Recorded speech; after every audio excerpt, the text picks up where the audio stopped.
अब हम पढ़ेंगे गति के प्रकार। हमने अभी तक पढ़ा फिजिक्स क्या होता है और ये इसका उद्देश्य क्या है, या कैसे काम करता है, क्यों पढ़ते हैं, ये हमने देख लिया। अब क्या पढ़ेंगे? गति। हमने इसकी पहले वाली वीडियो में पढ़ लिया गति कि गति क्या होती है, कैसे कोई वस्तु गति करती है, कब रेस्ट में होती है, ये चीज़ पढ़ा था। और मैंने स्केच डाल के छोड़ दिया था कि गति के प्रकार कितने होते हैं। तो क्लास 9th वाले यहाँ पढ़ते हैं गति के प्रकार। तो गति के प्रकार यहाँ पे हमारा क्या है, गति के प्रकार सिर्फ सही बोर्ड वाले पढ़ेंगे टाइप्स ऑफ मोशन, जो इंग्लिश में पढ़ते हैं। हिंदी वाले पढ़ेंगे गति के प्रकार।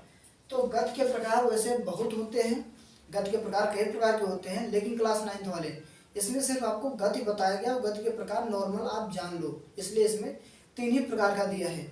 और गति के प्रकार 3 प्रकार के क्या होते हैं उसको हम देखते हैं आगे। बहुत अच्छा कर दिया यार, पसंद ना आई।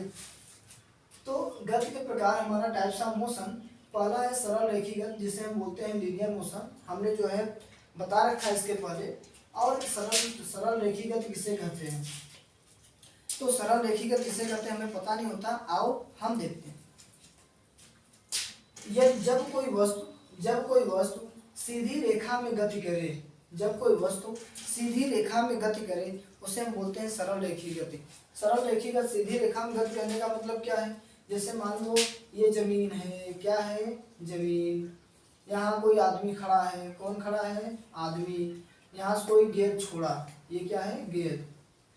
यहाँ से कोई गेंद छोड़ा, अब ये जमीन पे क्या हुई? लुढ़कते लुढ़कते लुढ़कते लुढ़कते यहाँ तक पहुँच गई। तो ये रेखा जो होगा सीधा, ये जो सीधी रेखा होगी, तो इसे हम क्या बोलते हैं? सरल रेखीय गति। मतलब कोई भी वस्तु एक रेखा में गति करे, एक सीधी रेखा में गति करे, उसे हम बोलते हैं क्या? सरल रेखीय गति। अब जैसे यहाँ पर दिया है क्षैतिज सतह पर लुढ़कती हुई गेंद, जो गेंद सीधी सतह पर लुढ़कती है उसे हम क्या बोलते हैं? सरल रेखीय गति। अगला लिखा है हाथ से गिरता हुआ पत्थर। तो क्या हम सरल रेखीय गति को क्या हम यही कह सकते हैं कि नीचे में लुढ़काएं वही सरल रेखीय गति है?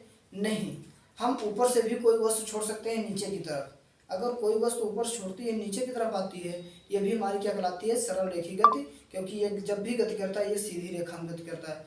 जब यहाँ छोड़ते हैं ऐसा नहीं होता ये इधर भाग जाता है, ये इधर भाग जाता है, ऐसा कभी नहीं होता।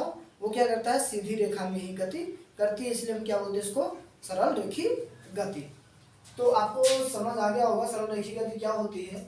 आगे हम आते हैं, सेकंड है वृत्ताकार गति, सर्कुलर मोशन। सर्कुलर मोशन और वृत्ताकार गति। अब वृत्ताकार गति क्या होती है? अब जैसे सरल रेखीय गति में हमारा क्या होता था? वस्तु एक सरल रेखा में गति करता था। अब वृत्ताकार गति में क्या होगा? कोई वस्तु वृत्ताकार मार्ग पे गति करेगा। वृत्त जानते हो? सर्कल। सर्कल हमारे इस प्रकार से होता है ना, तो इस प्रकार से वो कोई वस्तु गति करता है सर्कल के फॉर्म में। आओ देखते हैं इसका उदाहरण थोड़ा सा। क्या लिखा है? वस्तु, जब कोई वस्तु वृत्ताकार मार्ग पर गति करता है उसे हम क्या बोलते हैं? वृत्तीय गति बोलते हैं या वृत्ताकार गति बोलते हैं, जिसे बोलते हैं सर्कुलर मोशन। अब जैसे पहला क्या है? धागे से बने पत्थर को घुमाना। अब धागे से बने पत्थर को कैसे घुमाते हैं थोड़ा सा वो बता देते हैं। धागा एक ले लिए इतना बड़ा सा, एक कोने पर उसके हम पत्थर बांधते हैं और उसे इस प्रकार घुमाते हैं। तो हमारा जो पत्थर है इसकी क्या करता है? चारों तरफ घूमता है, इसे हम क्या बोलते हैं? ये पत्थर एक वृत्त में घूम रहा है, इसे हम क्या बोलेंगे? वृत्ताकार गति। जैसे अगर तुम देख सकते हो तो कोई लट्टू होती है ना जो हम घुमाते हैं धरती पे, वो घूमता है, वो भी क्या करता है? वृत्ताकार गति करता है। हमारा फैन चलता है वो देखो, वो भी क्या करता है?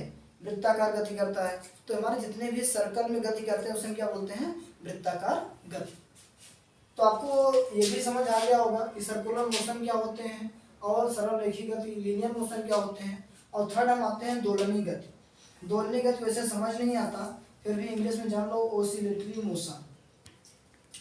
कि दोलनीय गति क्या होती है कि जब कोई वस्तु होगा, जैसे मान लो हमारा ये वस्तु है, यहाँ से हमने क्या किया? धागे से टांग दिया और उसको ले जाके यहाँ छोड़ा, ये यहाँ आएगा फिर यहाँ आएगा। तो जब कोई वस्तु किसी निश्चित बिंदु के इधर उधर सरल रेखा में गति करे उसे हम क्या बोलते हैं? दोलनीय गति। जब कोई वस्तु, मान लो ये वस्तु है, हमने क्या किया? इसको यहाँ से टांग दिया, ठीक है, ये यहाँ से टांग दिया। अब ये क्या करेगा? ये यहाँ से हम ले जाएंगे, छोड़ेंगे, यहाँ आएगा फिर यहाँ जाएगा, यहाँ आएगा यहाँ जाएगा। तो ये क्या करता है? वस्तु किसी निश्चित बिंदु के इधर उधर एक किसमें गति करता है? दो सरल रेखा में गति करता है, सरल रेखा में गति करता है, उसे हम बोलते हैं दोलनीय गति। देखो हमने क्या किया, यहाँ पे एक हमने रस्सी लिया जिस पे टांगा, और यहाँ पे कोई वस्तु टांग दिया। अब ये क्या किया, यहाँ से हमने लाके छोड़ दिया, तो ये यहाँ जाएगा, फिर यहाँ जाएगा, ठीक है, फिर ये वापस आएगा। अब इससे हम क्या बोलते हैं, दोलनीय गति। अब ये होता है माध्य गति, माध्य स्थिति। अब ये माध्य स्थिति, यहाँ से जितनी ये माध्य स्थिति की तरफ आएगा इसे हम बोलते हैं आयाम।